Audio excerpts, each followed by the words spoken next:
আজকাল কিছু মানুষকে দেখা যায় যারা নিজের স্বার্থে ইসলামকে বা ইসলামের বিধানকে আর হুজুর আলেমদেরকে কটাক্ষ করতে একটু দ্বিধা করে না।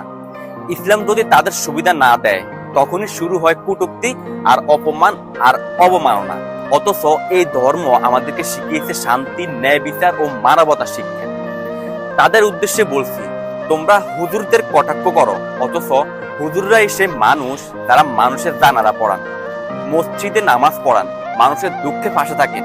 বিনিময়ে কিছু চাওয়ার আগে তোমরা আলেমদেরকে হাস্যরসের খোরাক বানাও।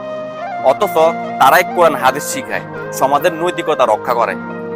তোমাদের সুবিধা হলে ইসলাম ভালো, আর তোমাদের স্বার্থে ব্যাঘাত ঘটলে ইসলাম খারাপ। এটা দ্বিচারিতা আর এটা ভণ্ডামি। ইসলাম কটাক্ষের বস্তু নয়, এটা কোটি কোটি মানুষের ঈমান, ভালোবাসা ও আত্মার শান্তি।